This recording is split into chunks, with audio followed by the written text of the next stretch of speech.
আরামবাগ সাংগঠনিক জেলা বিজেপির সভাপতি সুশান্ত বেরার ব্যক্তিগত গাড়িতে রাতের অন্ধকারে ভাঙচুরের অভিযোগ ঘিরে চাঞ্চল্য। ঘটনাকে কেন্দ্র করে রাজনৈতিক মহলেও শুরু হয়েছে নানা জল্পনা। সুশান্ত বেরা জানান, রাত 10:30 নাগাদ দলীয় কর্মসূচি শেষ করে তিনি বাড়ি ফেরেন। বাড়ির সামনে গাড়িটি রেখে দেন। সকালে উঠে তিনি দেখতে পান গাড়িতে ভাঙচুর চালানো হয়েছে। এরপরই বিষয়টি পুলিশের নজরে আনা হয়। উল্লেখ্য, 2024 সালে আরামবাগ সাংগঠনিক জেলার 4টি বিধানসভা বিজেপির দখলে থাকলেও 2026 সালের বিধানসভা নির্বাচনের পর সেই সংখ্যা বেড়ে 7-এ পৌঁছেছে। এমন পরিস্থিতিতে জেলা সভাপতির গাড়িতে হঠাৎ ভাঙচুরের ঘটনায় নানা জল্পনা তৈরি হয়েছে। এটি কি দুষ্কৃতীদের হামলা নাকি দলের অভ্যন্তরীণ গোষ্ঠীদ্বন্দ্বের ফল, সেই প্রশ্নও উঠেছে। তবে এই জল্পনা উড়িয়ে দিয়ে জেলা সভাপতি সুশান্ত বেরা স্পষ্ট জানিয়েছেন, কারা এই ঘটনা ঘটিয়েছে তা তার জানা নেই। পাশাপাশি তিনি দাবি করেন, গাড়ি ভাঙচুরের ঘটনার সঙ্গে বিজেপির গোষ্ঠীদ্বন্দ্বের কোনো সম্পর্ক নেই। খবর পেয়ে ঘটনাস্থলে পৌঁছান আরামবাগ এসডিপিও সুপ্রভাত চক্রবর্তী এবং পুরসুরা থানার ওসি শুভজিৎ দে। সুশান্ত বেরা পুরসুরা থানায় লিখিত অভিযোগ দায়ের করেছেন। তার দাবি, ঘটনার পূর্ণাঙ্গ তদন্ত করে দোষীদের চিহ্নিত করে কঠোর শাস্তির ব্যবস্থা করা হোক। ইতিমধ্যেই ঘটনার তদন্ত শুরু করেছে পুলিশ। ঠিক আছে না, পরিষ্কার করতে হবে গাড়ি কি রিপেয়ারিং দিয়ে দিই, নাহলে আবার আমি যেতেই পারবো না অন্য জায়গায়। এটা আর কি এই তো দেখুন পিছন দিক দিয়ে মেরেছে না, ওইটা ঢুকে যান, এইটা এখান দিয়ে ঢুকেছে দাসগুলোর সামনে ভাইফোঁটা ওই জায়গাটাতে এখানে থেকে এর সব কোনো আওয়াজই পাওয়া যাবে।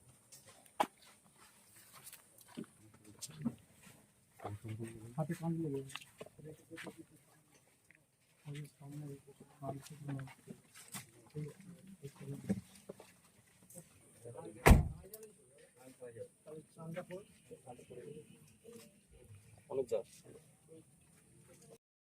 দেখুন, গতকালকে সারাদিন আমার প্রোগ্রাম ছিল।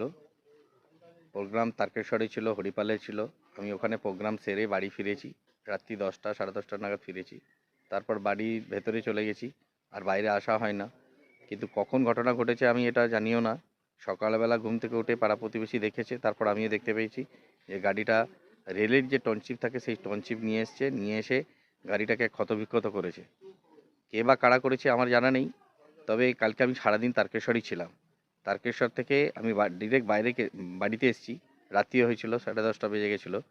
তো আমি এই সময় কারো নামও নিতে পারছি না, কিন্তু ঘটনাটা যেটা ঘটিয়েছে এটা খুব নক্কারজনক ঘটনা।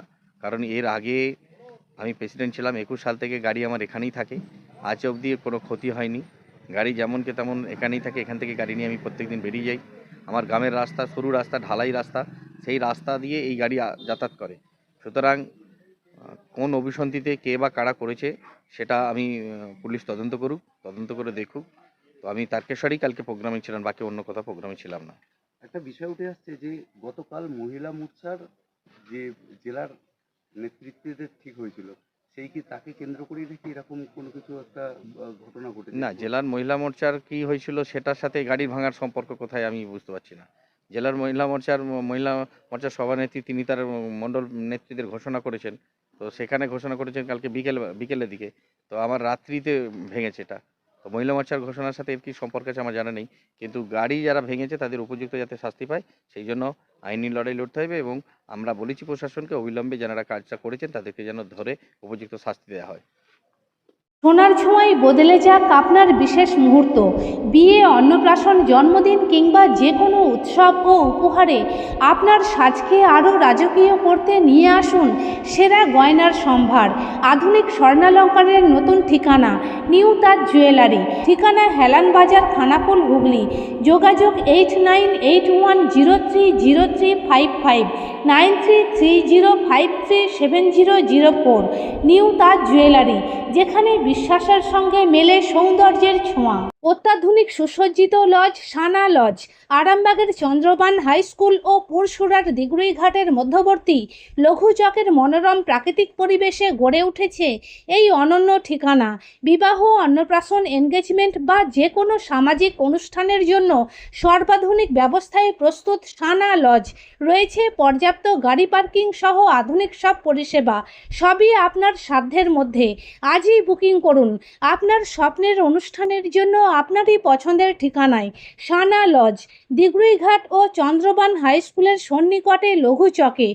যোগাযোগ শাহনওয়াজ মোল্লা। Mobile number 9734754516, 9641092406।